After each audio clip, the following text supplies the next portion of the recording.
y'all, it's West Virginia History with Mrs. B, and today we are in St. Mary's in Pleasants County, and behind me is the Hi Carpenter, or the Hiram Carpenter Bridge, which goes across part of the Ohio River and at one time crossed the entire Ohio River. So today's episode we're going to talk about why this bridge is so significant, and it's tied to another really infamous bridge in West Virginia, and we're going to talk about why it is not the main bridge in St. Mary's today, and that one spanning the Ohio River is.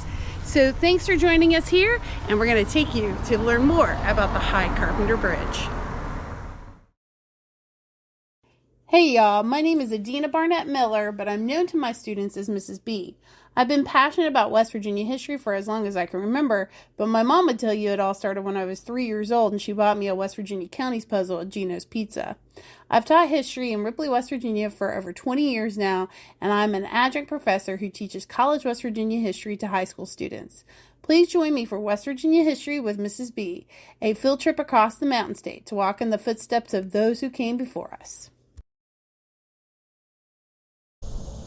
All right, we are now with the dedication sign to the Hi Carpenter Bridge. As you can see here, it was dedicated to Hiram A. Carpenter, and it says it's in recognition of his vision for the progress and prosperity of the entire Ohio Valley. And he proved in 1928 that dreams do, in fact, build bridges. And so his dream was to build a bridge here at St. Mary's that connected West Virginia Route 2 to Ohio Route 7, and would put St. Mary's on the map. It already was on the map when it came to what was happening here in the oil and gas industry and other industries.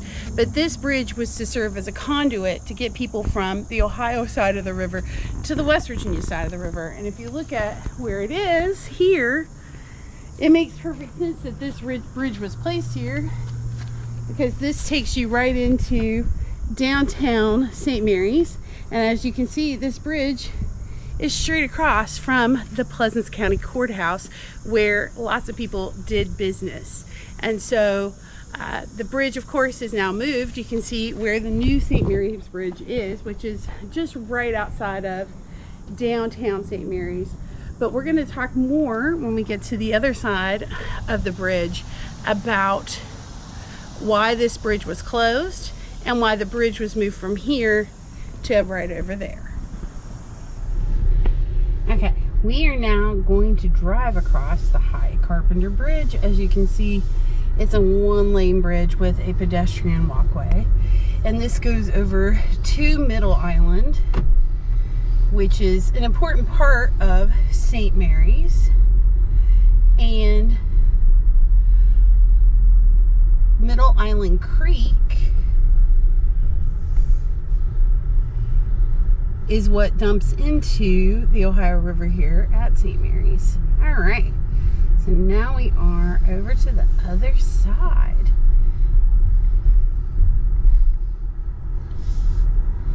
And we're getting ready to meet another car, but we're gonna pull in the parking lot. I'll let them pass first. I think that's a good idea, Dave. And so we're gonna park and we're gonna explore Middle Island here. Don't pull too far. Man, that's such a cool shot of the bridge right there. As you guys know, I love a good historical marker, and so we're going to check out this historical marker over on Middle Island that talks about the bridge. So it says, in 1927, Hiram Carpenter, a well-known ferry business owner in Pleasants County, West Virginia, was witnessing the increase of automobile ownership in the early 1900s. And through this phenomenon, commerce was increasing. It says, being the visionary that he was, Hiram felt that if a bridge were to be built in St. Mary's, it would allow for a greater increase in commerce in the region, with a virtually limited access in both Ohio and West Virginia. So to get the bridge built, he formed the Clarksburg-Columbus Short Route Bridge Company. The company was responsible for securing the financing, state approvals, and hiring a bridge designer and contractors to build the new bridge. J.E. Griner Company of Baltimore, Maryland, a bridge design engineering company and firm that designed the Silver Bridge at Point Pleasant, was hired to draft plans for the construction of the new bridge. The new bridge at St. Mary's would be named the Short Route Bridge, and it was nearly identical to the Silver Bridge. I think you all know where we're going with this. So the original design of the Silver Bridge had called for use of wire cables for suspension support. However, Eyebar members were included as a bid alternate. When the construction bids were received, the Eyebar members came in at a lower price than the wire cables and were chosen for the suspension. This would be the only time Eyebars would be used for the suspension support of a bridge in the United States. And the second bridge to be constructed in this manner was the Short Route Bridge. So they began building this bridge in 1927, and it was completed on October 25th, 1928. The state of West Virginia purchased this bridge in 1937 and removed the toll, which here's a picture of the little toll house, on it in 1946. And on September 16th, 1967, the Short Route Bridge was named the Hi Carpenter Bridge in honor of Hiram Carpenter. Unfortunately, other things are going to happen in 1967, which changed the trajectory of this bridge forever.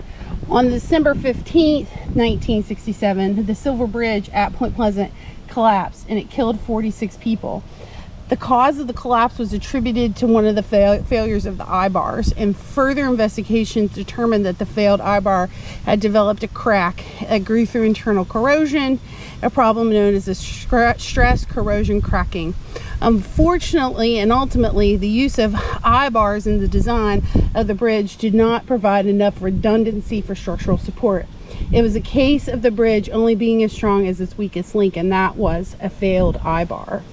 So because this bridge was similar in design and construction with eyebars, they closed the bridge on December 18th, 1967. And so that's the Monday after the bridge collapses on Friday night. It was closed by the West Virginia Department of Highways.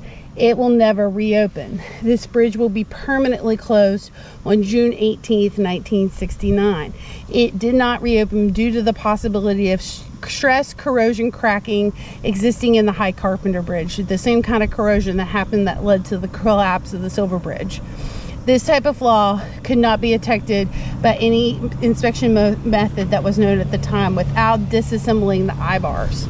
So what happens is on June 29th, 1971, the bridge was demolished except for the truss span over the thoroughfare that served as the approach to St. Mary's, and the ramp bridge that provided access to the island that we're standing on right now. And so in 2017, this truss span was rehabilitated, the ramp bridge was replaced, and so this provides access to the wildlife refuge here on Middle Island, part of the Ohio Valley's refuge, and it maintained a portion of the original bridge design. And there's not a lot of people going across it, so it's pretty safe. So let's look at, here's a picture of what's left. That's the remaining truss. So we can get an idea when we go across that bridge, as you saw, of what it might have looked like to go across the bridge at Point Pleasant. But this was the whole structure. And then here's a picture of that here in Point Pleasant, not Point Pleasant, but St. Mary's. And I think this is from the Ohio 7 side over into downtown St. Mary's.